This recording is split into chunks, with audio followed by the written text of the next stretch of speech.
In today's video, we're going to go over some basics of organic chemistry. I have a couple homework questions that one of my students sent me.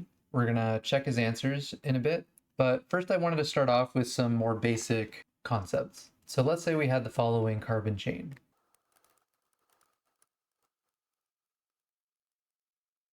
If we wanted to name this, the first thing we want to do is count how many carbons are in the main chain.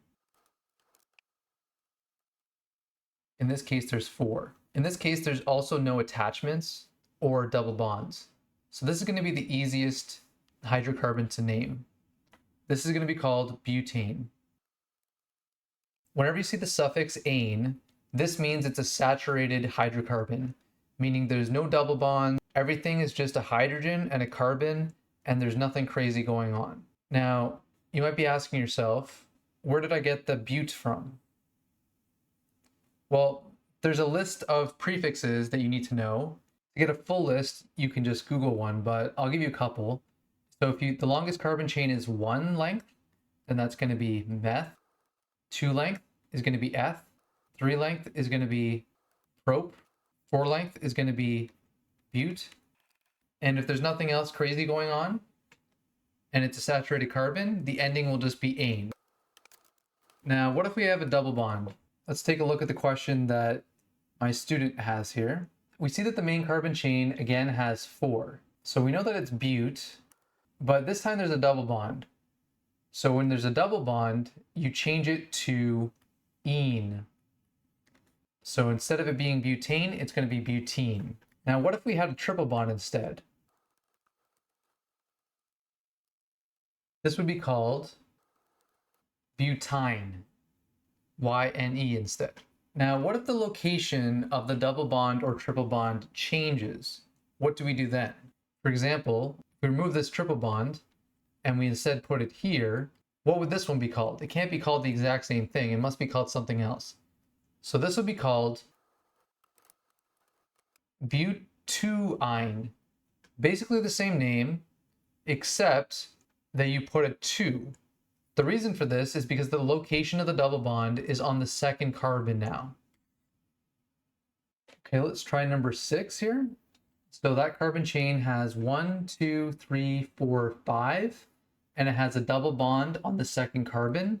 So the answer is going to be pent-2-ene. So far the student has gotten both questions correct. Okay, let's look at number 2. If we look at the main carbon chain, we got 1, 2, 3, 4, 5, 6 carbons in the main chain. Now this one's made it easy for us because they've made all the attachments pretty obvious, but sometimes it won't be that obvious and you'll have to count it out and see which chain is actually the longest. Now, if we look at where the attachments are, there's 1 on the second carbon and there's 1 on the second last carbon. And the attachments, so we could count from the left or we could count from the right. In this case, it won't make a difference because the attachments are in symmetrical positions, meaning if you count from left to right, you're going to get the same numbers. So we get 2, 5, dimethyl.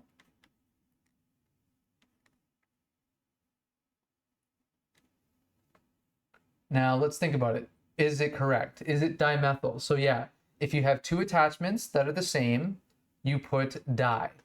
If the attachment has 1 carbon, it is going to be meth. So attachments have the same prefix as before that we discussed, but you add this YL at the end. So this is indicating that this is an attachment. And this is indicating that there's 2 of them. And this is telling you the position of the attachments. Then hex, this is telling us the length of the main carbon chain. Then the 3, this is telling us the position of the double bond. And the ene is telling us that there is a double bond. Okay, a lot of information there, but hopefully you're following so far. Number 7, 1, 2, 3. So 3 carbons. So it is prop for the main chain, so that looks right by the student. We have 2 attachments. They're the same.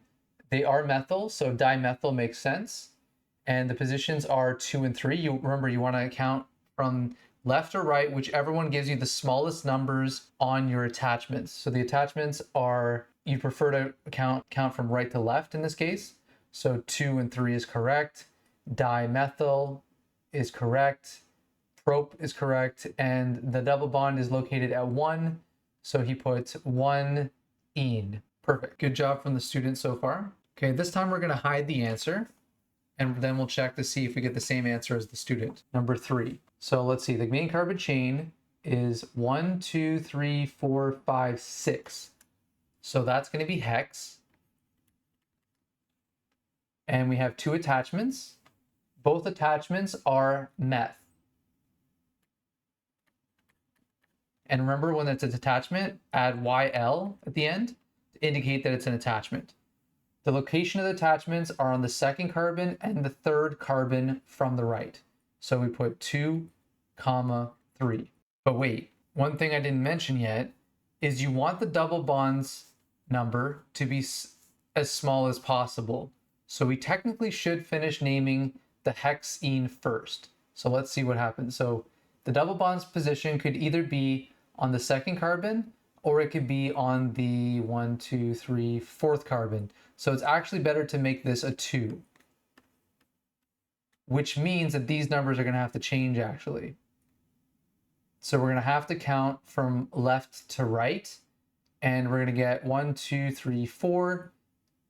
So we get 4th and 5th carbon having the attachment of them. If you want me to make more videos like this, please subscribe. Subscribing also gives you a chance to win a free tutoring session.